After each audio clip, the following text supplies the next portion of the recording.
මේ දවස්වල සහ පසුගිය කාල වකවානුව පුරා කතාබහට ලක්වුණු ඩෙන්ගු රෝගය පිළිබඳව.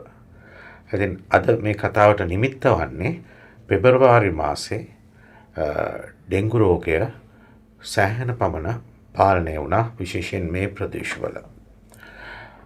නමුත් මේ ලැබුණු වර්ෂාවත් එක්ක ඉදිරි දිනවල තත්ත්වය පිළිබඳව යම්කිසි පැහැදිලි කිරීමක් කරගන්නට ඔබට යම්කිසි උපදෙසක් අවබෝධයක් ලබා දෙන්නට අපි ආරාධනා කළා.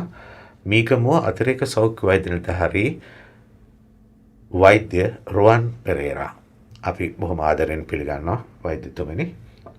අයිබෝවන්.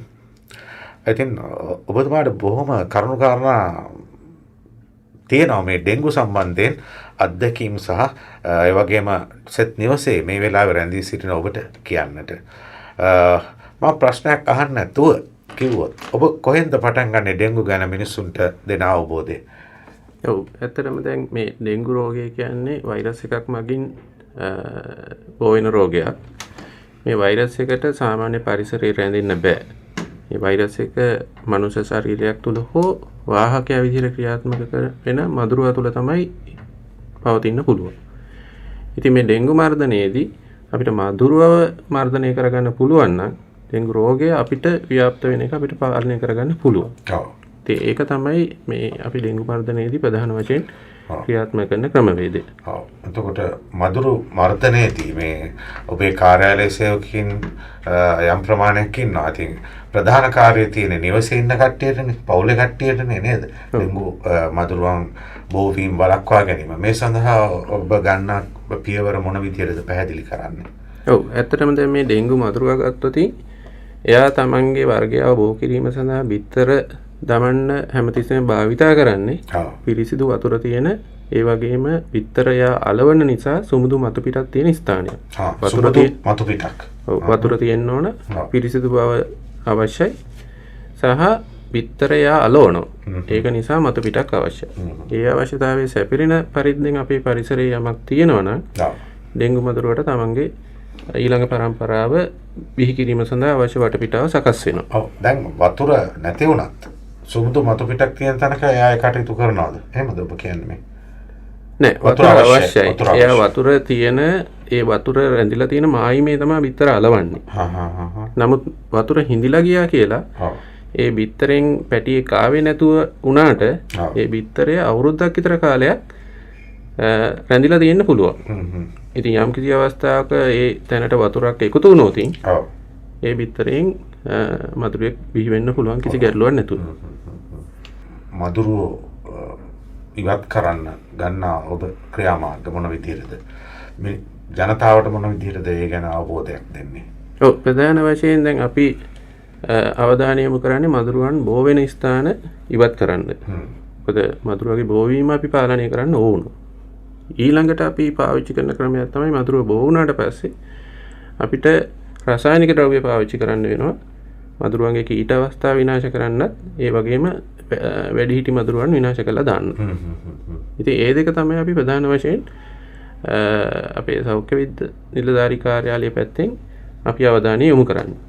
ඒකේ රසායනික ද්‍රව්‍ය භාවිතයට වඩා අපි ගොඩාක් අවධානය යොමු කරන්නේ මදුරුවන් බෝ වෙන ස්ථාන ඉවත් කරලා දාන්න. ඉතින් එතනදී තමයි අපිට ජනතාවගේ සහයෝගය අත්‍යවශ්‍යයි. අපි දකිනවා දැන් මේ ප්‍රදේශවලත් දුමායන කටයුතු සිදු වෙනවා.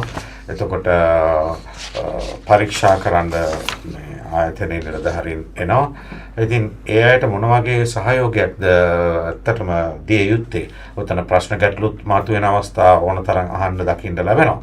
ඉතින් මේවා හරියට කල්පනාකරණය කරගන්නට ඔබ දෙන උපදෙස් මොනවාද? ඔව්, දැන් ඩෙන්ගු මර්ධන සහායක කණ්ඩායම් අපි ක්ෂේත්‍රයට යොමු කරනවා යම්කිසි ප්‍රදේශයක ඩෙන්ගු රෝගීන් වාර්තා වීම වැඩි වුණාම.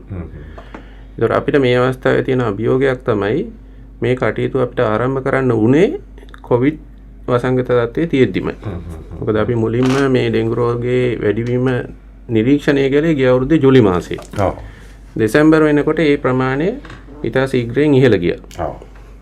එතකොට ඩෙන්ගු මර්ධක සහායකයන් ක්ෂේත්‍රයට යොමු කරාම අපිට අප ප්‍රායෝගික ගැටලුව තමයි නිවාස පරීක්ෂාවලදී විශේෂයෙන් අපි ඉස්සර නම් නිවාස ඇතුළ පරීක්ෂා කිරීමකුත් සිදු කරනු ලැබුවා. ඒ ඇතුළත පරීක්ෂා කරන්නේ? ඔව්, ඒකට ප්‍රධාන හේතුව තමයි ඩෙන්ගු රෝගේ බෝ කරන්නේ ඊඩිස් ඊජිප්ටයි කියන මදුරුවා. ඒ මදුරු වර්ග දෙකක් ඉන්නවා. ඒකෙන් ඊඩිස් මදුරුවා තමයි මේ ඩෙන්ගු රෝගය වාහනය කරන්නේ. ඒතර ඊජිප්ටයි මදුරුවා දෙන්නෙක් ඉන්නවා. එක්කෙනෙක් තමයි ඊඩිස් ඊජිප්ටයි. අනිත් එක්කෙනා තමයි ඊඩිස් ඇල්බෝපික්ටස් කියන වර්ගය. ඇල්බෝපික්ටස්. ඔව්. ඒතර ඊඩිස් ඊජිප්ටයි කියන වර්ගයේ ගෙවල් ඇතුලේ තමයි ඉන්නේ. ඇල්බෝපික්ටස් කියන වර්ගයේ ගෙවලින් එළිය තමයි ඉන්නේ පරිසරයේ. එතකොට මේ ඊජිප්ටයි කියන වර්ගය ගොඩාක් දෙනෙකුට සාමාන්‍යයෙන් දෂ්ට කරනවා. ඒ නිසා රෝගය ව්‍යාප්ත කිරීම සම්බන්ධයෙන් වැඩි දායකත්වයක් දක්වන්නේ ඊජිස් ඊජිප්ටයි. ඒ කියන්නේ එළියේ ඉන්න කෙනාද ඇතුලේ ඉන්න කෙනාද? ඇතුලේ ඉන්න කෙනා. ඇතුලේ ඉන්න කෙනා. එතකොට එළියේ ඉන්න කෙනා සාමාන්‍යයෙන් යා පුද්ගලයෝ එක්කෙනෙකුට වගේ තමයි දෂ්ට කරන්නේ. යාට අවශ්‍ය රුධිර ප්‍රමාණය ගන්න. එයා ව්‍යාප්ත කිරීමේ පැත්තෙන් ඇති නේද? එයා ව්‍යාප්ත කිරීමට වඩා එයා මේ සමාජය තුළ ඩෙන්ගු රෝගය පවත්වාගෙන යනවා. පවත්වාගෙන යනවා. ඉතින් මේ අවස්ථාවේදී අවුට්බ්‍රේක් එකක් ආවම අපිට ගැටලුවක් ආවේ අපි ගෙවල් ඇතුලේ ඉන්න මදුරුවා මර්ධනය කරන්න හදනකොට අපිට නිවාස ඇතුළට යාමේ ප්‍රායෝගික ගැටලුවක් ආවා. කොවිඩ් එක්ක. ඒකට මොනවද ගත්ත පියවර? ඔව්, දැන් එතනදී අපි අපේ කණ්ඩායම් ප්‍රධාන වශයෙන් නිවාස පිට පරීක්ෂා කිරීම සිදු කරලා ඒවා නිවැරදි කිරීමට කටයුතු කරා. නිවාස ඇතුලේ පරීක්ෂාවන් සිදු කරගන්න නිවැසියන් උනන්දු කරා. ඉතින් ඒ විදිහට තමයි අපි බෝ වෙන ස්ථාන ඉවත් කරගන්න කටයුතු කරේ. ඊළඟට ආපු කාරණේ තමයි දැන් මදුරුවෝ විනාශ කරගන්න, කීටය විනාශ කරගන්න අපි රසායනික ද්‍රව්‍ය පාවිච්චි කරන්න වුණා.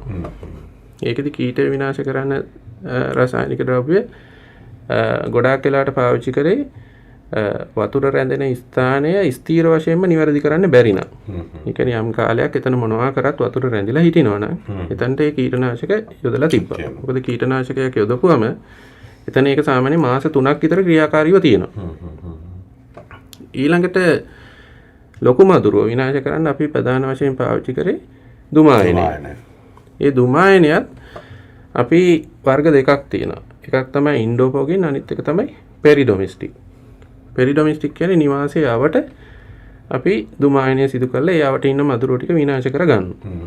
මොකද දැන් ඔය දුමායනය කරද්දී දුමාය කරන ස්ථානයේ සිටින ඒ මදුරුව වෙනත් පැත්තකට යොමු වෙනවද? එහෙම නැත්නම් එහාවත්තට නැත්නම් එහා ගමට යනවද? එහෙම නැත්නම් ඒගොල්ලෝ මැරෙනවද ඒ ස්ථානේ? මොකක්ද එතන වෙන්නේ? දුමායනයේ කාර්යය ටිකක් අපි කතා කරමු නේද? කවුරුත් දකිනවනේ නිතරම දුමායනයේ අවස්ථාවන්. ඇත්තටම මොකක්ද වෙන්නේ දුමායනයේ? ඔව්, දුමායනය කියන පාවිච්චි කරන රසායනික ද්‍රව්‍යයෙන් ඇතරම කරන්නේ මේ මදුරුවාගේ ස්නායු පද්ධතිය අඩපණ කරනවා. ඒ නිසා මදුරුවට හුස්ම ගන්න බැරි වෙලා මදුරුවා මිය යෑමක් තමයි සිද්ධ වෙන්නේ. නමුත් දුමායනයේදී සිද්ධ වෙන දෙයක් තමයි මදුරුවාව රසායනික දුමායනයට නිරාවරණය වෙනකොට මදුරුවට හැකියාවක් තියෙනවා පියාඹල යන්න. සාමාන්‍යයෙන් මදුරුවෙකුට මීටර් 200ක් 400ක් අතර ප්‍රමාණයක් පියාඹල යන්න පුළුවන්. ඒතර දුමායනය කරනකොට අපි සැලකිලිමත් වෙනවා ඒ දුමායනය අස්සට මදුරුව ටික සම්පූර්ණයෙන්ම ආවරණය වෙනවා කියලා. ඉතින් සමහර වෙලාවට අපිට එක මැෂින් එකක් නෙමෙයි මැෂින් කීපයක් එකවර පාවිච්චි කරන්න වෙනවා. මොකද මදුරුව ටික ඒ දුමායනය අස්සට ට්‍රැප් කරගන්න. දැන් ඒ පෙරිඩොමෙස්ටික් දුමායනය නැත්තම් පොගින් එක ඊළඟට නිවාස ඇතුලේ දුමායනය කරනකොට සාමාන්‍ය සම්මතයක් විදිහට හැම කාමරයකටම ගිහිල්ලා දුමායන කටයුත්ත සිද්ධ කරන්න ඕන. නමුත් මේ කොවිඩ් තත්ත්වය නිසා අපිට ඒක කරගන්න විදිහක් නැහැ. ඒ නිසා අපි කරපු දේ තමයි නිවාසියන්ට කියලා කිව්වේ ගෙදර තියෙන ජනෙල් ටික වහන්න, කාමරවල තියෙන දොරවල් ටික අරින්න, ප්‍රධාන දොර අරින්න සහ නිවාසියෝ ගෙදරින් එළියට එන්න. එතකොට අපේ දුමායනය කරන නිලධාරියා ඒ දුමායනය ප්‍රධාන දොරෙන් ගේ ඇතුළට යොමු කරනවා. ඉතින් ඒක සාමාන්‍යයෙන් විනාඩි 30ක් විතර වගේ තියෙන්න ඇරලා ඊට පස්සේ නිවාසියන්ට පුළුවන් දොර ජනෙල් ටික ඔක්කොම අරලා දාලා ආපහු ඇතුළට යන්න. ඉතින් ඒ ක්‍රමය තමයි අපි අවසානයේදී පාවිච්චි කරේ මේ ගේ ඇතුලේ ඉන්න මදුරුව ටික සම්පූර්ණයෙන් විනාශ කරගන්න. මොකද අපිට ඒක අත්‍යවශ්‍ය වුණා. මම අර කලින් කිව්වා වගේ ඊඩිස් ඊජිප්ටයිලා ඉන්න ගේ ඇතුලේ ඒගොල්ලෝ තමයි වැඩියෙන්ම මේ රෝගේ බෝ කරන්න දායක වෙනවා කියලා අපි නිරීක්ෂණය කරේ. ඉතින් ඒගොල්ලන්ගේ විනාශ කර ගැනීම අපිට අත්‍යවශ්‍ය වුණා. ඔව්. දැන් ඔය ඇතුළත දුමානේදී සමහර අය ගැන එච්චරම කැමැත්තක් නැහැනේ. බොහෝ අය ඇත්තටම තමුන්ගේ නිවස ඇතුළට මොනවා හරි රසායනික දේවල් ඇතුළත් කරගන්න කවුරුත් කැමති නැහැනේ. නමුත් ඒකට මොන විදිහේ පිළියමක්ද පිළිතුරක්ද ඔබ දෙන්නේ ඇත්තටම?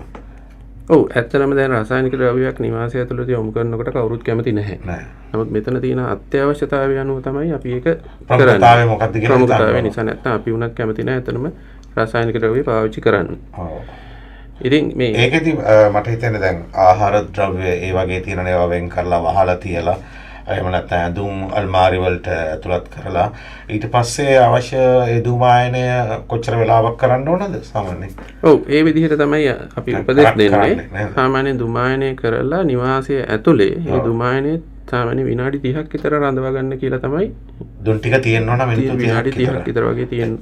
ඒ කාලය තුළ නිවසියන් එළියට ඇවිල්ලා අර විදිහට මිනිත්තු 30ක පමණ කාලයක් තිබුත් තමුන්ගේ නිවස ආරක්ෂිතයි කියන මට්ටමේ තියෙන ඩෙන්ගු ඒ කියන්නේ ඒ වගේ කාලයක් තිබ්බොතින් ඒ මදුරුව සම්පූර්ණයෙන් විනාශ වුණා කියන සහතිකයක් අපිට ගන්න පුළුවන්. දැන් ඔය අවට තියෙන විශේෂයෙන්ම කැලිකසල භාජන ඊළඟට ගස්කොළන් ඒවයිත් යම් තාක් දුරකට මදුරුවන්ට රැඳෙන්න පුළුවන්ද? නැත්නම් ගස්කොළන් වල ප්‍රශ්නයක් නැද්ද?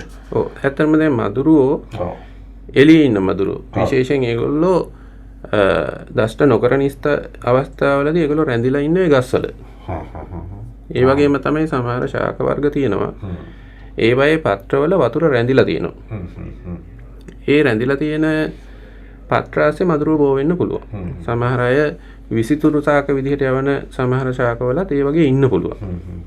ඉතින් ඒ වගේ දේවල් ගැන අවධානය යොමු කරන්න අපි හැමතිස්සෙම නිවාසියන්ව උනන්දු කරනවා. එතනදී ඇත්තටම දැන් ගස්කොළන් ඔක්කොම අපිට සුද්ධ කරලා දාන්න බෑනේ නේද? ඇත්තටම මල් සහ නිකුත් අතිරේක ආහාර භෝග වර්ග වගා කරනවා. ඒ අතර ඔය වෙන තත්ත්වයන් තියෙනවා. දැන් අපි හිතමු පිරිසිදු වතුර තියෙන තැන් එහෙම නැත්නම් වතුර භාජන ඒවා අපි ඉවත් කරන්නයි කියලා කියනවනේ. ඒ කටයුතු සිදු වෙනවා ඇති දැන් ඇත්තටම.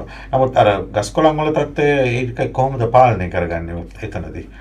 ඔව් ගස්කොළන් වල තත්ත්වය ගත්තම කිව්වා වගේ අපිට හැම ගහක් කොළම අයින් කරන්න බෑ. නමුත් අපිට ඉවත් කරන්න පුළුවන් ඒවා තියෙනවා. දැන් සමහර වෙලාවල අපි නිරීක්ෂණය කරලා තියෙනවා සමහර ශාක වර්ග වතුර රැඳෙන ඒවා අපි නිරීක්ෂණය කරලා ඒවා විසිතුරු පැලෑටි විදිහට ඒගොල්ලෝ වවලා තිබුණේ. ඒගොල්ලෝ ඇත්තටම උනන්දු වුණා ඒවා අයින් කරන්න. මොකද ඒක අයින් කිරීමෙන් ගැටලුවක් තිබුණේ නැහැ. ඒ වගේම තව ශාක සම්බන්ධයෙන් ගත්තම සමහර ශාක වර්ග තියෙනවා මල් වර්ග තියෙනවා මදුරුව කැමති නෑ ඒවට. දැන් ඔය දාස්පෙතිය වගේ මල් වර්ග කැමති නෑ. මදුරුව කැමති නෑ. ඉතින් අපි ගොඩාක් වෙලාවට උනන්දු කරනවා නිවස්වල හරි ආයතනවල හරි ඒ වගේ මල් වර්ග ටිකක් වැඩිපුර වවන්න කියලා. අලංකාරයකුත් ලැබෙනවා. එතන මදුරු වර්ධනය සම්බන්ධිනුත් එතනින් ස්වභාවිකව උපකාරයකුත් ලැබෙනවා. ඉතින් අනිත් කාරණේ තමයි ඔය ගස් වර්ග සම්බන්ධයෙන් ගත්තම ගොඩාක් වෙලාවට මේ නීතිය හැටියටත් තමන්ගේ වත්ත ඒ විදිහට කැලෑ වෙලා තියෙන අතෑරීමත් මේ ඩෙන්ගු මර්ධන නීතිය සම්බන්ධයෙන් වරදකාරී තත්ත්වයක් තියෙනවා. ඉතින් ඒ සම්බන්ධයෙන් අපි නොසලකලීමත් වීම වෙන්න හොඳ නැහැ. ඉතින් තමන්ගේ පරිසරය පුළුවන් තරම් බෝ වෙන ස්ථාන අවම කරගන්න ක්‍රියාත්මක වෙන එක හොඳයි. දැන් ඩෙන්ගු මර්ධන නිලධාරීන් PHIලා එනවා මේ බලන්න නිතර අපි දකිනවා නිවෙස් පරීක්ෂාව. එතනදී තියෙන මේ නෛතික තත්ත්වයන් ගැන ටිකක් මිනිස්සු දැනගත්තොත් හොඳයි මේ වෙලාවේ. නිවැරදි කර ගැනීමේ යම්කිසි දැනුමක් ලබා දෙන්න නේ ඒ පිළිබඳව උනන්දුවක් ඇති කරන්න. අන්න හරි. මොකද අපි නිවේදනය දෙන්නේ මේ ස්ථානය නිවැරදි කරගන්න. ඒක නිවැරදි කරලා සති දෙකක් කාලයක් සාමාන්‍යයෙන් අපි ලබා දෙනවා. නිවැරදි කරලා ඒ නිවේදනය සමග අදාළ PHI මහත්තයට ගෙනත් දීපුවම ඒ PHI මහත්තයා ඒ නිවැරදි කිරීම ගැන සෑහීමකට පත් වෙනවා නම් එතනින් එහාට ඔව් නීතිමය ක්‍රියාමාර්ගයක් ගන්නේ නැහැ. ඔව් ඔතන ඒ ප්‍රශ්න ඇති වෙන්නේ ගොඩක් මේ නිවේදනයේ දෙද්දිම නිවසියන් කල්පනා කරනවා දැන් අපිට නඩු දානවා කියලා. එතකොට ඇත්තටම ඒක නෙමෙයි අර්ථය නේද? ඔබ කිව්ව විදිහට. ඔව් අපේ නඩු දැමීම නෙමෙයි පරමාර්ථය. ස්ථානයේ නිවැරදි කරගන්න. මොකද නඩු දාන්න ගියොතින් මේ ඩෙන්ගු මර්ධන කටයුතු සම්බන්ධයෙන් ජාතික තලයේ නීතික ප්‍රතිපාදන තියෙනවා. ප්‍රාදේශීය වශයෙන් නෛතික ප්‍රතිපාදන තියෙනවා. ඔව් දැන් මං කිව්වේ ඒ නෛතික ප්‍රතිපාදන යටතේ අපි ප්‍රදේශීය ජනතාව විදිහට දැනගන්න ඕන කාරණයක් තමයි ගොඩක් අය හිතනවා තමන්ගේ පරිශ්‍රය තුළ මදුරු කීටයන් බෝ වුණු ස්ථාන තිබුණොත් තමයි නීති යටතේ වරදකාරයෙක් වෙන්නේ කියලා. නමුත් ඒක එහෙම නෙමෙයි. මදුරුවන් බෝ විය හැකි පරිද්දෙන් ස්ථානයක් තියෙනවා නම් එතනදී නීති යටතේ වරදකට ලක් වෙනවා. ඒ කියන්නේ උදාහරණයක් විදිහට අපි හිතමු යෝගට් කෝප්පයක් දෙකක්. ඒ වගේ වතුර සහිත ඒ තැනක එතකොට කීටෝ තිබුණා හෝ නොතිබුණා හෝ ප්‍රශ්නයක් නැහැ. එතනදී අවශ්‍ය ක්‍රියාමාර්ග ගන්න පුළුවන්. ඔව් ඇත්තටම යෝගට් කෝප්පේ පමණක් තිබීම ප්‍රමාණවත්. කෝප්පේ වතුර තියෙන්න අවශ්‍යත් නැහැ. මදුරු කීටෝ ඉන්න අවශ්‍යත් නැහැ. ඒක තමයි නීතිය. එළියට බත් ඇති. නීතිය ඒකයි. නීතිය ඒකයි. ඉතින් ඒක නිසායි මං කිව්වේ කලින් මේ නීති ප්‍රතිපාදන හරි ප්‍රබලයි. ඉතින් ඒ අනුව කටයුතු කරන්න ගියොත් ජනතාවට පහසු නෑ. ඒ නිසා අපි නෛතික ප්‍රතිපාදන පැත්තට වඩා ජනතාව උනන්දු කරගන්න හදන්නේ මදුරුව බෝ වෙන ස්ථාන අවධානය යොමු කරලා ඉවත් කරගන්න උත්සාහ කරන්න කියලා. මොකද ලෙඩේ බෝ වෙන්නේ අපිටමයි. අපිටමයි. දැන් ඔබ සඳහන් කළා මේ දැන් අපි හිතමු නිවසේ අයිතිකාරයෝ ඉන්නේ වෙන තැනක වෙන රටක. නමුත් නිවසේ කුලියට කෙනෙක් ඉන්නවා. එතකොට දැන් ඔය වගේ ප්‍රශ්නයකදී අවශ්‍ය ක්‍රියාමාර්ග ගන්න පුළුවන්ද? ඒ කාටද ක්‍රියාමාර්ග ගන්න? අයිතිකාරයටද නැත්නම් නිවසේ වෙලාවෙ ඉන්න අයටද? පුළුවන්. ඇත්තටම දැන් ඒ නිවාසය තුළ ඒ අවස්ථාවේ භාවිතා කරමින් ඉන්න අය තමයි ඒකට වග කියන්න ඕනේ. ඒක අයිති කෙනා වෙන්නත් පුළුවන්. නැත්නම් කුලී පදනම මත ඉන්න කෙනා වෙන්නත් පුළුවන්. අයිතිකරු පදිංචි නැතුව නිවැසියන්නුත් ඒ ස්ථානයේ නැත්තම් එතකොට ඒ ස්ථානයේ අයිති කෙනා තමයි ඒ සම්බන්ධයෙන් වගකීමට ලක් වෙන්නේ. ඒ කියන්නේ සමහර නිවාස තියෙනවා වහලා දාලා. අයිතිකාරයොත් නැහැ, කුලියට ඉන්න අයවත් නැහැ. සමහර තැන්වල නිවෙස් නැහැ, වතු විතරක් තියෙනවා. හොඳටම මේ තනකොළ යම වැවිලා ගස් කරන්නේ. ඔව්. එතකොට ඒ වතු අයිති කෙනා තමයි ඒ සම්බන්ධයෙන් වගකීම දරන්නේ. ඉතින් ඒක තමයි නීතිය පැත්තෙන් තියෙන කාරණේ. ඩෙන්ගු මර්ධනය පිළිබඳව කතා කරද්දී අද අපේ මැදිරියට පැමිණලා තිබෙන්නේ මේ මොහොතේදී වෛද්‍ය රුවන් පෙරේරා මිගමුව අතිරේක සෞඛ්‍ය වෛද්‍ය නිලධාරීතුමා. මම හිතන්නේ ඔබටත් බොහෝ ප්‍රශ්න ඇති නිවසේ ඉන්න අයට දැනගත යුතු කරුණු කාරණා ඔබේ නිවස ඇතුළත මොන විදිහටද පවත්වාගෙන යන්න ඕනේ, නිවස එළිය මොන තත්ත්වෙන්ද පවත්වාගෙන යන්නට ඕනේ ඩෙන්ගු මදුරුවාගෙන් බේරි ජීවත් වන්නට. ඉතින් ඒ ගැන තවදුරටත් එතුමා කතා කරනවා. මේ දැන් ඩෙන්ගු වාහකයා මදුරුවානේ නේද? මදුරුවා එහෙම නැත්නම් අපි මනුෂ්‍ය ශරීරය. එතකොට මේ දෙකේදී දැන් ඩෙන්ගු මදුරුවාගේ ජීවන චක්‍රය මොන විදිහටද මෙයා ගත කරන්නේ? මේ කාලය ගත කරන්නේ සහ ඉපදීමේ සිට ඔහුගේ මේ යන දක්වා මොන ආකාරයෙන්ද කියලා ටිකක් දැනගත්තොත් මේකට යම් කිසි අත්ලක් වේවි නේද? ඔව් දැන් සාමාන්‍යයෙන් ඩෙන්ගු මදුරුවෙක් විතර දාපුවම මම අර කලින් කිව්වා වතුර නොතිබුණත් අවුරුද්දක් විතර කාලයක් රැඳිලා ජීවිතත්වයේ තියෙන්න පුළුවන්. එතකොට ඒ බිත්තරේට යම් කිසි විදියකට වතුර ලැබුණොත් සාමාන්‍යයෙන් පැය 24ක් 48ක් ඇතුළත කීටයක් බවට පත් වෙනවා. මේ කීටය සාමාන්‍යයෙන් සතියක් දෙකක් විතර යනකොට ලොකු මදුරුවෙක් බවට පත් වෙනවා. දැන් මේ ලොකු මදුරුවේ සාමාන්‍යයෙන් සති 3ක් මාසයක් විතර කාලයක් ජීවත් වෙනවා. එතකොට මේ ලොකු මදුරුවෙක් අපි මේ මදුරුවාසේ ඩෙන්ගු වෛරස් එක නැත්නම් එයා ගිහිල්ලා ඩෙන්ගු රෝගියෙකුට දෂ්ට කරපුවම ඒ රුධිරයත් එක්ක මදුරුවාගේ අස්සට ඒ ඩෙන්ගු වෛරස් එක එනවා. මනුෂ්‍ය ශරීරයෙන් මදුරුවට එනවා. ඒ එනකොට ඒ වෛරස් එක මදුරුවා තුල සෑහෙන ප්‍රමාණයකට වර්ධනය වෙන්න දවස් 10ක් විතර වගේ කාලයක් ගත වෙනවා. ඊට පස්සේ පුළුවන් මදුරුවට තව කෙනෙකුට ඒ වෛරස් එක සම්ප්‍රේෂණය කරන්න. එතකොට අපි මදුරුවා සති 3ක් 4ක් ඉන්නවා කියලා සැලකුවොත් සතියක් අපි ඇරියොත් මේ වෛරස් එක මදුරුවා තුළ වර්ධනය වෙන්න. ඊටු සති 2 නැත්නම් 3 මදුරුවට පුළුවන් ඒ වෛරස් එක නිරෝගී හයට සම්ප්‍රේෂණය කරන්න. ඉතින් ඕක තමයි මදුරුවාගේ ජීවන චක්‍රය. තව දෙයක් තියෙනවා මේ මදුරුවට හැකියාව තියෙනවා තමන් තුළ තියෙන වෛරස් එක නිරෝගී පුද්ගලයෙකුට ඇතුල් කරනවා වගේම එයා දාන්න ඉන්න බිත්තර තුලවත් ඇතුල් කරන්න. ඒතර ඒ බිත්තරයෙන් යම් කිසි වෙලාවක කීටයක් බිහි වෙලා මදුරුවෙක් බිහි වෙනවද?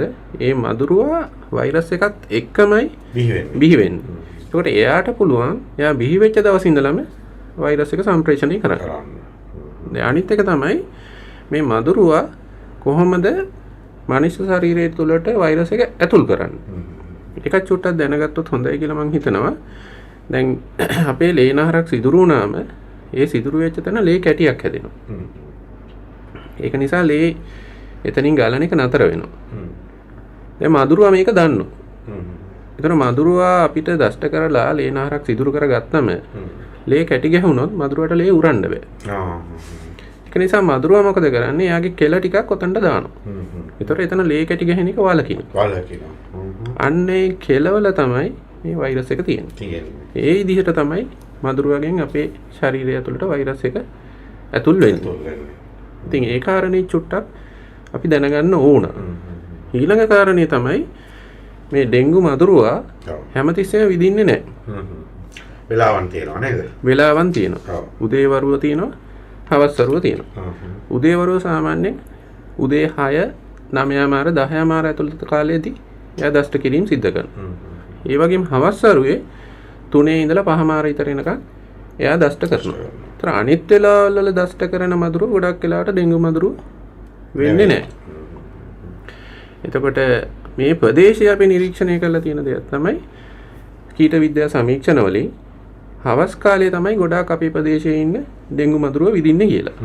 ඉතින් මේ ඩෙන්ගු රෝගයෙන් ආරක්ෂා වීම සඳහා යම් ක්‍රියාමාර්ග ගන්නකොට ප්‍රදේශයේ ජනතාව ওই කාරණේ දැනගෙන ඉඳීමත් හරි වැදගත්.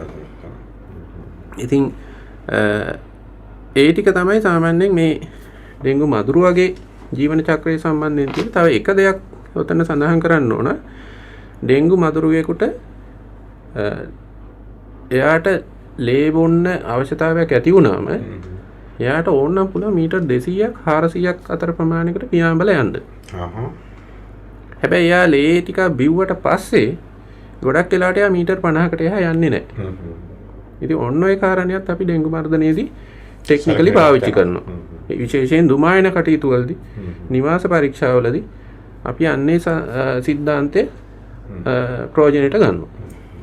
දැන් දුමායන කටයුතු වලදී ඩෙන්ගු වලදී විශේෂයෙන්ම රසායනික ද්‍රව්‍ය භාවිතා වෙනවා. ඉතින් කොච්චර දුරට සාර්ථකද ඒ ක්‍රියාමාර්ග මොන විදිහටද ඔබ ඒ ගැන පැහැදිලි කරන්නේ?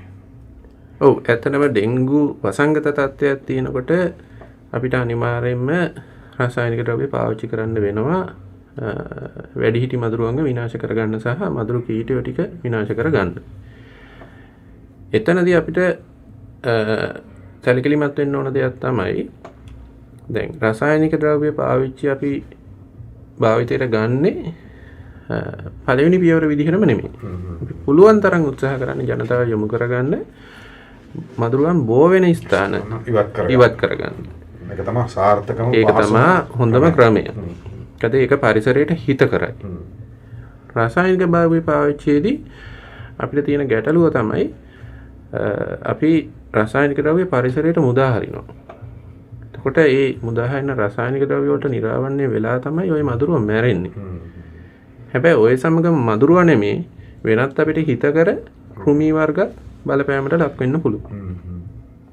ඒක ඉදිරියේදී පාරිසරික ගැටලු වලට හේතුවක් වෙන්න පුළුවන්. ඒක නිසා අපි ඒවා අවම කරගෙන තමයි අවම කරගන්න උත්සාහ කරනවා. ඒ වගේම තමයි අපි නිරීක්ෂණය වෙලා තියෙන කීට විද්‍යා පරීක්ෂණ වලින් ඔය මදුරුවෝ දැන් ටික ටික කිමිකල් වලට හුරු වෙන්න පටන් අරන් කියලා. සම්පූර්ණයෙන් හුරු වෙලා නැහැ. නමුත් එහෙම අදහසක් මතුවෙනවා. එතකොට අපිට සිද්ධ වෙන ඒ රසායනික ද්‍රව්‍ය වල සාන්ද්‍රණය වැඩි කිරීමකට යන්න. ඒක සමහර වෙලාවට අපේ සෞඛ්‍යයටත් හානිකර මට්ටමක් වෙන්න පුළුවන්. ඉතින් ඒක නිසා අර ඒ මට්ටමක් එන්න කලින් අපි කෙමිකල් යූසේජ් එකකට වඩා පුළුවන් තරම් බෝ වෙන ස්ථාන ඉවත් කර ගැනීමෙන් මදුරුවා පාලනය කරගන්න තමයි උත්සාහ කරන්නේ. නමුත් වසංගත තත්ත්වයකදී අපිට වෙන විකල්පයක් නැහැ. අපි රසායනික ද්‍රව්‍ය පාවිච්චි කරට යනවා. ඇත්තටම මේ ලබා දෙන උපදෙස් හරියට ක්‍රියාත්මක කරොත් ඩෙන්ගු හොඳටම පාලනය කරන්න පුළුවන් නේද? ඇත්තටම කිව්වොත්. කියන්නේ තමන්ගේ නිවස තමන් ආරක්ෂා කරගත්තොත් අනිත් වතු ගැන අනිත් ඉඩම් ගැන රට ගැන කතා කරනවට වඩා එතකොට රටම ආවරණය වෙනවා නේද? ඇත්තටම. ඔව් ඇත්තටම දැන් මහජනතාව තමන්ගේ උනන්දුව මේ සම්බන්ධයෙන් දක්වනවා නම් ඒක පුළුවන් කියලා අපිට හරියටම පැහැදිලි වුණා. ගිය අවුරුද්දේ ඉඳලා අපිට ලැබපු අත්දැකීම්. මේ ඩෙන්ගු රෝගයේ වැඩිවීම අපි නිරීක්ෂණය කළේ 2021 වසරේ ජූලි මාසයේ. 2021 පහුගිය අවුරුද්දේ ජූලි මාසයේ. ඉතින් එතනදී අපිට ඩෙන්ගු මර්ධන කටයුතු කරන්න සිදු වුණේ කොවිඩ් වසංගත තත්ත්වයට ලොකු අභියෝග මැද්දේ. නමුත් ප්‍රදේශයේ ජනතාවගෙන් ලැබුණු සහයෝගය, අපේ කාර්ය මණ්ඩලවල උනන්දුව සහ ඒ අදාළ ආයතනවලින් ලැබුණු සහයෝගය නිසා අපිට පුළුවන් වුණා මාස 2ක් ඇතුළත වගේ ඒක පාලනයකට ගන්න. නමුත් තිබුණු තත්ත්වයක් එක්ක යම් ප්‍රමාණයකට මට හිතෙනවා ප්‍රදේශීය ජනතාව ඒ උනන්දුව දිගටම පවත්වාගත්තේ නැහැ. ඒක නිසා දෙසැම්බර් වෙනකොට අපිට විශාල ඩෙන්ගු රෝගීන් සංඛ්‍යාවක් වාර්තා වෙන්න පටන් ගත්තා. මාසෙට ඩෙන්ගු රෝගීන් 400කට වඩා වාර්තා වුණා. ඉතින් ඊට සමගාමීව අපි අර ක්ෂේත්‍රය කරන කටයුතු වැඩි කරා. ඒ වගේම තමයි අර රසායනික ද්‍රව්‍යත් පාවිච්චි කරන්න සිද්ධ වුණා. ඒ මදුරුවන් ඉක්මනින් මර්ධනය කරගන්න. ඉතින් මේ දේවල් සියල්ලගම එකතුවෙන් ජනවාරි මාසයේ වෙනකොට අපිට කේසස් ටික 400 ගානේ තිබිච්ච එක 200 ගානකට බස්ස ගන්න පුළුවන් වුණා. පෙබරවාරි මාසයේ මුල් සතිය වෙනකොට අපිට ඒක 5කට 6කට අඩු කරගන්න පුළුවන්කම ලැබුණා. ඉතින් දැන් මෙතන තියෙන විශේෂයෙන් මේ සාකච්ඡාවට උනන්දු වෙන්නත් ප්‍රධානම හේතුව තමයි පෙබරවාරි දෙවනි සතියේදී වර්ෂාවක් ඇදහැරුණා. ඉතින් දැන් ජනවාරි මාසයේ පුරාම තිබුණු වියලි කාලගුණක තත්ත්වය අපේ අර ගත්ත ක්‍රියාමාර්ග වලට ලොකු රුකුලක් වුණා ඩෙන්ගු මර්ධන කටයුතු සාර්ථක වෙන්න. නමුත් පෙබරවාරි දෙවනි සතියේදී වර්ෂාව ඇදහැරීම අපි හිතනවා මේ වෙලාවේ අපිට ලොකු බාධකයක්. මොකද ඒකයි මම අර ඩෙන්ගු මදුරුවගේ ජීවන චක්‍රය ගැන කතා කරේ. යම් කිසි විදියකට මේ වර්ෂා කාලයේදී මදුරු බිත්තර ටිකක් ප්‍රදේශයේ තිබුණා නම් මේ වෙනකොට සක්‍රිය වෙලා මේ වෙනකොට ගොඩක් වෙලාවට මදුරු කීටයන් ඉන්න අවස්ථාව මේ වෙද්දි. එතකොට සතියක් දෙකක් ඇතුළත වැඩිහිටි මදුරු පරම්පරාවක් අපේ ප්‍රදේශය තුළ බිහි වෙනවා.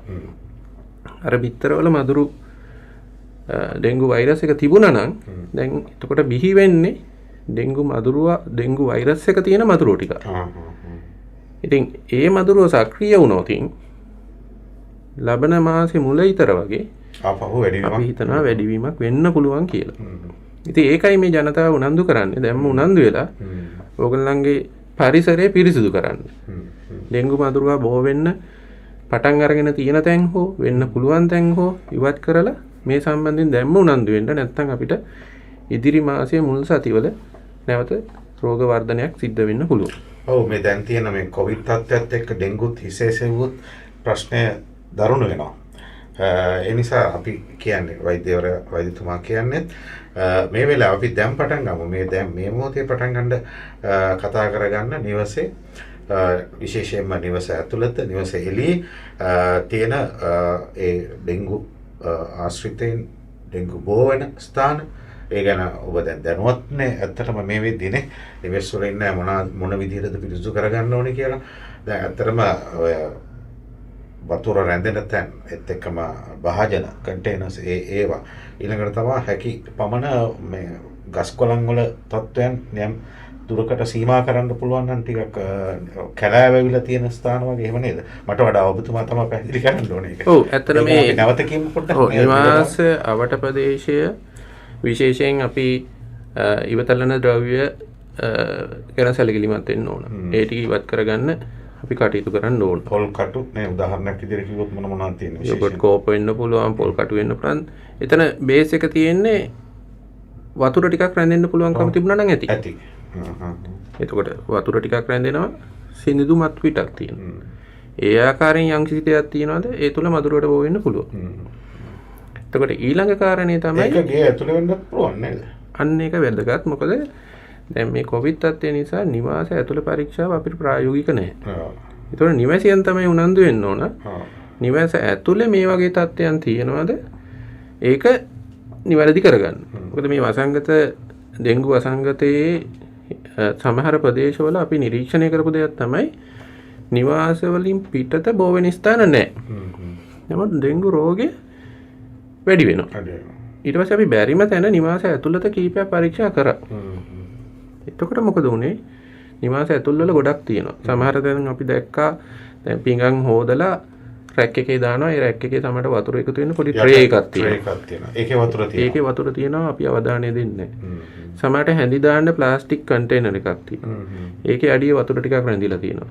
ඒක අපි ගොඩක් වෙලාවට අවධානයට ලක් වෙන්නේ නැහැ. සිංක් වල සමහර වෙලාවට ලීක් වෙන තැන වලට භාජන තියලා තියෙනවා. ඒ භාජන එකතු වෙන වතුර ගැන අපි සැලකිලිමත් නැහැ සමහරවිට. අනිත් එක සමහර වෙලාවට ඔය සීතකරණවල පිටිපස්සේ තියෙනවා අර සීතකරණේ සමහර වතුර එකතු වෙන ඒවා එකතු වෙන පොඩි ප්ලාස්ටික් කන්ටේනර් එකක්. ඒකේ සමහර වෙලාවට බෝ වෙනවා. ඊට අමතරව දැන් සමහර වෙලාවට අපේ ගෙවල් වල තියෙනවා භාවිතා නොකරන වැසිකිලි. දැන් ඇත්තටම දැන් ඕක ගොඩක් වෙලාවට අපි නිරීක්ෂණය කරලා තියෙනවා තට්ටු නිවාසයක් නම්. ගොඩක් වෙලාවට උඩ තත්ත්වයේ තියෙන වැසිකිලි බාත්රූම් පාවිච්චි කරන්නේ නැහැ. එතකොට ඒකේ කොමඩ් එකක් තියෙනවා නම් කොමඩ් එකේ වෝටර් සීල් එකේ වතුර රැඳිලා තියෙනවා. සිස්ටම් එකේ වතුර රැඳිලා තියෙනවා. එතකොට ඒවා හොඳ ස්ථාන ඒවා බෝ වෙන්න. ඒ සම්බන්ධයෙන් ප්‍රායෝගික ක්‍රියාමාර්ග ගන්න එක හරි වැදගත්.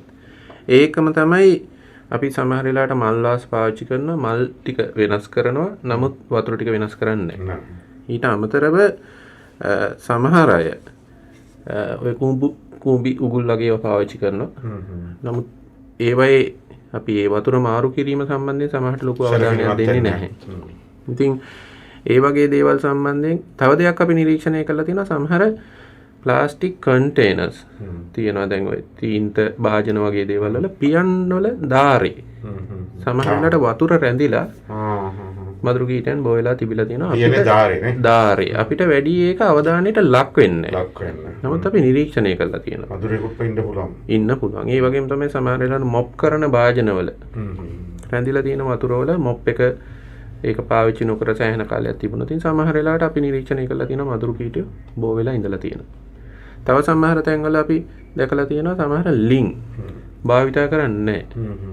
ආවරණය කළත් නැහැ. සමහර වතුර ටැංකි ඒවා භාවිතා කරන්නේ නැහැ. නමුත් වතුර එකතු වීම සිද්ධ වෙනවා සමහරට වර්ෂාවට ඒ වගේ දේවල්. ආවරණය වෙලා නැහැ. එතකොට සමහර වතුර ටැංකි වල පියන් සමහර වෙලාවට ගැලවිලා ගිහිල්ලා තියෙනවා. ඒක අපි නිරීක්ෂණය කරපු දේ තමයි අපිට මේ ඩෙන්ගු මර්ධන කටයුතු වලදී ඩ්‍රෝන තාක්ෂණය භාවිතා කරන්න හැකියාව ලැබුණා. ඒ ඇත්තට මේ ඩ්‍රෝන තාක්ෂණය හරහා අපිට ප්‍රදේශ නිරීක්ෂණය කිරීමේ හැකියාව හම්බුණා. ඒදී අඳුරගත්තා සමහර ගොඩනැගිලි අපිට එතනට යන්න හැකියාව නොතිබුණාට අර හරහා අපි දැනගත්තා සමහර වතුර රැඳෙන ස්ථාන ඒ වගේම වතුර ටැංකි වල පියන් නිවෘත වෙලා ගොඩක් වෙලාවට හුළඟට සමහර අය විසික් වෙනවා. ඉතින් ඒ වගේ දේවල් අවධානය යොමු නැති තැන් ගොඩක මේ මදුරු බෝ වෙන ස්ථාන විදිහට අපිට හඳුනා ගන්න පුළුවන් නේ. ඔව් ඇත්තම. ඔය කියපු මේ උදාහරණ ටික. ඒ උදාහරණ ටිකම ඇති මම හිතන්නේ දැන් මේ වෙලාවේ අහගෙන ඉන්නවා නම් ටිකක් දෙවරක් හිතන්නේ නැහැ. දෙවරක් නෙමෙයි තුන්වරක් හිතුවත් කමක් නැහැ නේද? මේකේ තියෙන අවදානමත් එක්ක බලනකොට නේ. ඇත්තම. පැතිරීම. ඔව් මම හිතන්නේ අපි හොඳ සාකච්ඡාවක් පවත්වුවේ. තවත් ඔබට කර්ම කාරණා කියන්න තියෙනවා නම් අපිට අවස්ථාව දෙන්න පුළුවන් වෛද්‍යතුමනි. ඔව් දැන් මේ ඩෙන්ගු රෝගය සම්බන්ධයෙන් ගත්තම රෝග ලක්ෂණ චුට්ටකුත් දැනගන්න ඕන. දැන් මේ ඩෙන්ගුත් වෛරස් ලෙඩක්. එතකොට මේ කොවිඩුත් වෛරස් ලෙඩක්. එතකොට මේ දෙකම සමහර වෙලාවට කෙනෙකුට තියෙන්නත් පුළුවන්. එතකොට මේ ඩෙන්ගු රෝගයේ පොඩි විශේෂ ලක්ෂණයක් තමයි මේකෙදි ගොඩක් වෙලාවට රෝග ලක්ෂණ විදිහට තද හිසේ කැක්කුමක් එන්න පුළුවන්. තද හිසේ කැක්කුමක්. ඒ වගේම ඇස් යට රිදෙන ගතියක් එන්න පුළුවන්. හොඳ කැක්කුමක් එන්න පුළුවන්. ඒ වගේම කකුල් රිදෙන ගතියක් එන්න පුළුවන්. ඒතර මේ රෝග ලක්ෂණ සාමාන්‍යයෙන් මතුවෙන්නේ මදුරුවෙක් විදලා සාමාන්‍යයෙන් දවස් 5ක් 8ක් විතර වගේ කාලෙකදී. ඊට පස්සේ රෝග ලක්ෂණ මතුවුණු ගමන් ඊළඟ දවසේ වගේ හෝ එදාම හෝ තද උණක් එන්න පුළුවන්. පැරනයිට් අංශක 104ක වගේ උණක් එන්න පුළුවන්. ඉතින් සාමාන්‍ය ඩෙන්ගු රෝගී තත්ත්වයන් නම් සාමාන්‍යයෙන් දවස් 4ක් විතර වගේ යනකොට මේ උණ අඩු වෙලා යනවා. රෝගියාගේ කෑම රුචිය ඇඟට පහසු ගතියක් ඇති වෙන්න පටන් ගන්නවා. හැබැයි මේකේ ඩෙන්ගු රෝගය සම්බන්ධයෙන් තියෙන අපිට ගැටලුව තමයි මේ රෝගීන්ගෙන් බොහොම සුළු පිරිසක් ඩෙන්ගු රක්තපාත තත්ත්වයට යන්න පුළුවන්. ඒක තමයි භයානක. තමයි ප්‍රශ්නේ. ඉතින් යම්කිසි රෝගියෙකුගේ උණ මේ කියන කාලයට වඩා වැඩි වෙන්න පටන් ගන්නවා නම් ඒ වගේම රෝග ලක්ෂණ තීව්‍ර වෙන්න ගන්නවා නම් වමනේ දානවා, එතකොට අධික තිබහක් එනවා, නිදිමත ගතියක් එනවා, එතකොට කලන්ත කැරකිල්ලක් එනවා. එතකොට මේක ඩෙන්ගු රෝග රක්තපාත තත්ත්වයට යනවාද කියලා පොඩ්ඩක් හිතන්න ඕන. ඊළඟ දේ තමයි නමුත් දැන් ওই රෝග ලක්ෂණ කොවිඩ් රෝග ලක්ෂණ වලින් ටිකක් වෙනස්. කොවිඩ් රෝගෙදි ගොඩක් වෙලාවට වෙන්නේ ගඳ සුවඳ දැනෙන්නේ නැහැ, නාහිර වෙනවා, හෙම්බිරිස ගතියක් එනවා, උගුර රිදෙනවා, ඇඟපත රිදිල්ලත් එන්න පුළුවන්. නමුත් අරවා තමයි ප්‍රමුඛ. දැන් ඩෙන්ගු රෝගයේ සැක කරන වෙලාවට අපි සාමාන්‍යයෙන් ඉස්සර පුරුදු වෙලා ඉදී ඩෙන්ගු ඇන්ටිජන් එකක් කරන්න. ඒක කරලා නෙගටිව් නම් අපි හිතනවා දැන් ඩෙන්ගු නැහැ. නමුත් ඒක එහෙම නෙමෙයි. 160ක විතර හැකියාවක් තමයි ඇන්ටිජන් එකකින් ඩෙන්ගු රෝගේ චෙක් කරගන්න හැකියාව තියෙනවා. ඒ කියන්නේ 140ක් සමහරට අපිට මිස් වෙන්න පුළුවන්. එතකොට මෙදාසරේ තිබුණු අනිත් කාරණේ තමයි අපි ඉස්සර ඩෙන්ගු රෝගීන්ගේ රුධිර පට්ටිකාවල පහත වැටීම නිරීක්ෂණය කළේ 3 වෙනි දවසින් පස්සේ. නමුත් අපේ සායනික විශේෂඥ වෛද්‍යවරුන් අපිව දැනුවත් කරේ මේ අවස්ථාවේදී ගොඩක් වෙලාවට දෙවනි දවසේ රුධිර පට්ටිකා පහළ බැසීමක් පටන් ගත්තා කියලා. ඒකින්ද මේ වෙලාවේ අපි මේ වසංගත කාලයේදී ජනතාවට කිව්වේ දෙවනි දවසේදී රුධිර පරීක්ෂාවක් කරගන්න කියලා. මොකද ඩෙන්ගු ඇන්ටිජන් එක නෙගටිව් වුණා රුධිර පට්ටිකාවල බැසීමක් සිද්ධ වෙනවා නම් දිගින් දිගට ඒතර අපිට ඩෙන්ගු රෝගය සැක කරලා ප්‍රතිකාර පටන් ගන්න පුළුවන්. නැත්තම් හදිසි හරි ඩෙන්ගු රක්තපාත තත්ත්වයට ගිහිල්ලා තිබුණොත් අපි නොදැනුවත්වම රෝගේ බරපතල වෙලා ජීවිත හානියකට යන්න පුළුවන්. ඉතින් රෝගය සම්බන්ධයෙන් ගත්තම ඕක තමයි තත්ත්වය. ඉතින් ඒ සම්බන්ධයෙන් ප්‍රතිකාරාංශය අපේ ඊගම මහරෝවල බොහොම ඉහළ මට්ටමක ඉන්නවා. නමුත් අපි සෞඛ්‍ය වෛද්‍ය නිලධාරී කාර්යාලයේ විදිහට උනන්දු වෙන්න මේක වළක්වා ගන්න. මොකද එතකොට අපිට රෝහල් තදබදය අඩු කරගන්න පුළුවන්. ඒ වගේම තමයි මේ කොවිඩ් රෝගය ඇස්සේ ඩෙන්ගු රෝගයත් පැටළුනාම ජනතාවට හරි අපහසුයි.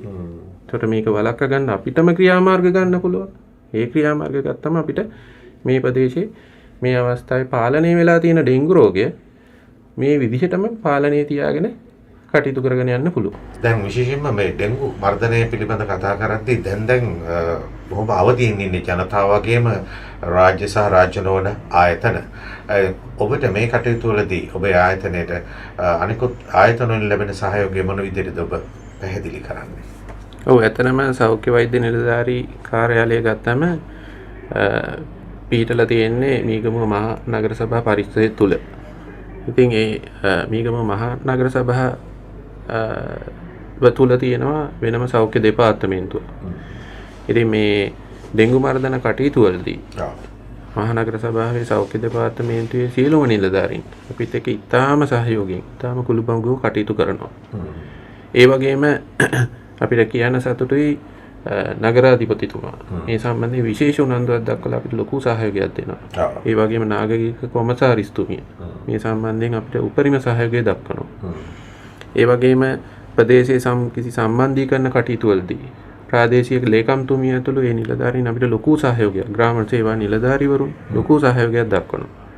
ඒ වගේම තමයි ප්‍රදේශයේ පූජකතුමන්ලා ඒ තමන්ගේ පූජනීය ස්ථානවලදී ජනතාව දැනුවත් කරන්න අපි ලොකු සහයෝගයක් දීලා තියෙනවා.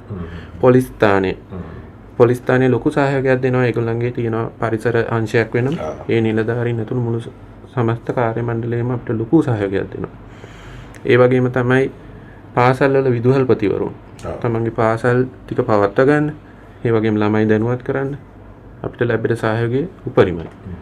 ඉතින් ඒ වගේම තමයි කියන්න සතුටුයි ප්‍රදේශයේ මහ ජනතාව වුණත් අපි ගිහිල්ලා දැනුවත් කරනකොට ඒ සම්බන්ධයෙන් ඇත්තට මේගොල්ලන්ගේ අවධානය දෙනවා. අපිට තියෙන ගැටලුව තමයි මේ අවධානය දිගටම ඒ අය තුල පවත්වා ගැනීම. ඉතින් ජනතාවගෙන් අපි ලොකු සහයෝගයක් ලබනවා. ඉතින් මේ හැමෝටම අපි ස්තුති කරන්න කැමති මේ කාරණය වෙනුවෙන් අපිට දෙන සහයෝගය සම්බන්ධයෙන්. ඔව්. ඩෙන්ගු රෝගය වළක්වා ගන්නට ප්‍රධාන දායකත්වය සපේ යුත්තේ නිවසේ ඔබ අපි. එතකොට කරුණු කාරණා බොහොමයක් කියවුණා මේ විශේෂයෙන් වළක්වා ගැනීම සඳහා ඉවත් කළ යුතු භාණ්ඩ සැලකියමක් විය යුතු භාණ්ඩ. ඒ කියන්නේ නැවත ඔබ හිතන්න විශේෂයෙන් මේ වැඩසටහන මේ ඉක්මනින් අපි සකස් කළේ පැවතුණු මේ වර්ෂාවත් එක්ක අඩු ඩෙන්ගු තත්ත්වය නැවත ඉහළට හිස එසවීමේ අවදානමක් පවතින බව පැහැදිලි නිසා එනිසා මේ මොහොතේ මේ අවබෝධය ඔබේ සවන්පත් වැකුණු විගසම අදම ඔබේ නිවස ඇතුළතත් නිවස පිටතත් අපි කතා කරපු ඒ භාජන සහ අවශ්‍ය සියලුම දේවල් ඒ අවශ්‍ය කටයුතු ටික ඔබ ඉටු කරන්න උත්සාහ කරන්න. එතකොට ඔබත් මම හිතන්නේ අවට නිවෙස් වල ඉන්න අයත් ගමේ අයත් නගරයේ අයත් රටත් ඒ ආකාරයෙන් බේරේවි. ඒ පණිවිඩය තමයි සෙත් FM මේ ආකාරයෙන් ලබා දෙන්නේ. එමනම් සෞඛ්‍ය වෛද්‍ය නිලධාරී කාර්යාලයේ මීගම අතිරේක සෞඛ්‍ය වෛද්‍ය නිලධාරී වෛද්‍ය රුවන් පෙරේරා අපිත් එක්ක එකතුනේ මේ අදහස් බෙදා ගන්න. එතුමා පසුගිය දින කිහිපෙම මාත් එක්ක කතා කළා මේ ගැන ඉක්මන් පියවරක් අපි ගමු කියලා. මම හිතන්නේ සෙත් FM නාලිකාව දැන් මාසයකට පමණ පෙර සිටම දැන්වීමක් සෙත් නිවසට ළඟා කරනවා පැයකට වරක් භාෂා තුනෙන්ම. ඒත් ප්‍රතිඵල සාර්ථකයි කියලා තමයි කිව්වේ ඔබතුමා. මොකක්ද ඒ ගැන කියන්න තියෙන්නේ? ඔව් ඇත්තෙන්ම දැන් ඒ ජනතාව දැනුවත් කරන්න ඔබ ආයතනයෙන් කරපු මේ සේවය ඉතාම වටිනවා. ඉතින් ඔය ඒ ජනතාව දැනුවත් කිරීම සාර්ථක වුණු නිසා තමයි ඇත්තටම අපිට මේ පෙබරවාරි මාසයේ වෙනකොට මේ ප්‍රතිඵලය ළඟා කරගන්න පුළුවන් වුණේ කියන එක අපි විශ්වාස කරනවා. අඩුවීම. ඉතින් ඒ නිසාමයි අපි ඔබ ආයතනයේ නැවත ආවේ. මේ අවස්ථාවේදී අපි ජනතාව තව ටිකක් මේ ගැන දැනුවත් කරමු. එතකොට ඒගොල්ලන්ව අපිට තව මේ ඩෙන්ගු මර්ධන කටයුතු සඳහා වැඩියෙන් පොළඹව ගන්න පුළුවන්. එතකොට ඒක ජනතාවටමයි පහසුව ඒකෙන් ලැබෙන්නේ. ජනතාවටමයි ඒකේ ප්‍රයෝජනෙ ලැබෙන්නේ. එතකොට ඒ පැත්තට අපිට ලොකු දෙයක් කරන්න පුළුවන් නිසා තමයි ඔබගේ ආයතනයෙන් මේ සම්බන්ධයෙන් ලොකු බලපෑමක් සමාජයට කරන්න පුළුවන් නිසා තමයි අපි මේ කටයුත්තට මුල පිරුවේ. ඉතින් ඒ සම්බන්ධයෙන් ඔබ දක්වපු උනන්දුව සම්බන්ධයෙන් සෞඛ්‍ය වෛද්‍ය නිලධාරී කාර්යාලය වෙනුවෙන් මම ගොඩාක් ස්තුති කරන්න කැමතියි. හොඳයි. මම හිතන්නේ එය අපි වගේ ආයතනයක මාධ්‍ය ආයතනයක යුතුයකමක් සහ වගකීමක්. එය පෙරදරී කරගෙන තමයි නාලිකාව ගමන් කරන්නේ. ඉතින් ඔබතුමාට අපේ මැදිරියට පැමිණිලා මේ අදහස් ගෙන එම පිළිබඳ සෙත් නිවසේ ඉන්න අපේ ආදරණීයයන් දැනුවත් කිරීම පිළිබඳ එවෙන් සුතුවන්ත වෙනවා. එවනම් අපි සමුගන්නවා. ආයිබෝවන්. ආයිබෝවන්. ස්තුතියි.